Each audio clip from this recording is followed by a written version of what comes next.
What do you call a place where the people are warm, are a network of support, are a tapestry of familiar and kind faces? What do you call a place where the sea breeze caresses your face, where the food nourishes your body and soul with its rich textures and flavors? What do you call a place where people of different faiths and backgrounds coexist in a community of hospitality and family? I would call this place home. I would call this place Palestine. When I think of Palestine, a sense of peace comes over me. A loving thought takes over my heart, and I want to rejoice. I was born in Palestine and spent my entire life there until I moved to Canada on September 14th, 1971.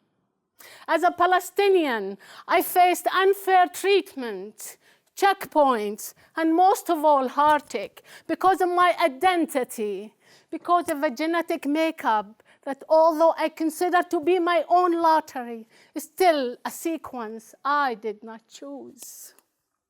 I am a proud Palestinian, and today I will share with you the other side of Palestine, the human side, to pull back the curtain and gain a small insight into the ordinary life of a rejected people. At this point, this is likely the Palestine you might have come to know. But this is the Palestine I want to introduce to you.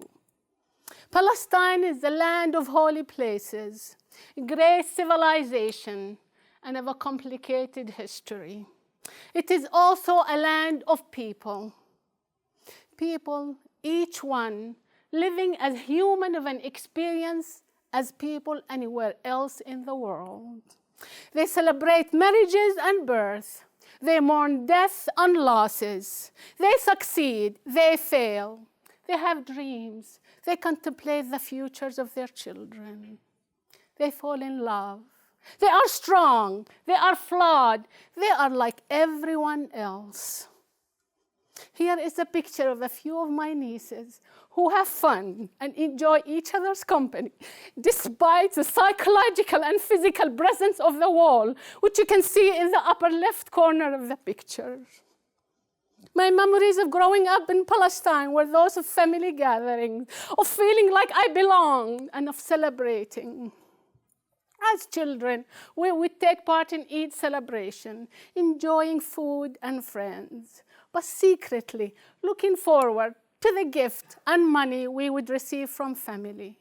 No doubt, similar to children, eagerly waiting their Hanukkah gift or their Christmas gifts. But what was and continued to be most remarkable to me is the underlying resiliency of the people, resiliency through the darkest of time. I can recall the day so clearly in my mind in 1967, during the Six-Day War. The day my family and I left our home and started walking in response to the bombs being dropped on our town of Qalqilia. We have left our father and brother behind, and with the few belongings we had, we started our journey to where we did not know. Would you be able to leave your loved ones behind in a dangerous situation? How would you continue forward, powerless, to what would happen next to you and the people you love?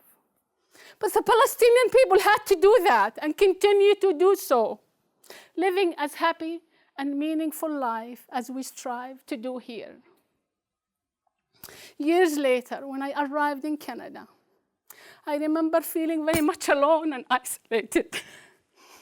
But as I developed the sense of myself in this new home of mine, I came to appreciate the social fabric of closeness and also that of welcoming others, which is very much a quality of the Palestinian people and society as well.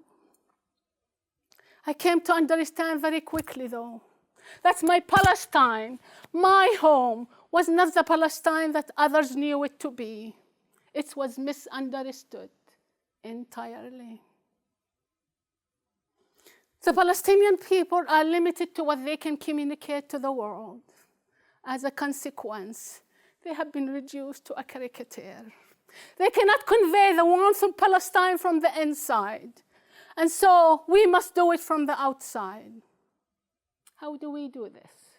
We must be open to listening, to be able to hear a very different narrative. In his book, Thinking Fast and Slow, Daniel Kahneman stated that a reliable way to make people believe in falsehoods is frequent repetition, because familiarity is not easily distinguished from the truth. We must start thinking for ourselves and questioning ourselves. How can we assume to know so much about the people and a part of the world without even having stepped foot into it? We cannot allow ourselves the privilege of believing that we know, that we understand. We are all victims of our perceptions and worldviews. We are all victims of media portrayals and sensationalism. However, it is our responsibility to speak up, to share our stories, to fill the gap of understanding that we each hold about the world. In doing so, we can help rebrand the nation and claim our identity. Our overall societal decisions presently seem to underline a motivation of conflict rather than that of peace. Decisions are made to win favor, to briefly press pause, or to detract from the situation altogether. It is my hope that as we open ourselves to one another, as we intentionally empathize with each other's oppression, and understand that we can derive strength from our communal struggle, we will begin to make choices that may not reflect in popularity, but uphold our humanity. Thank you.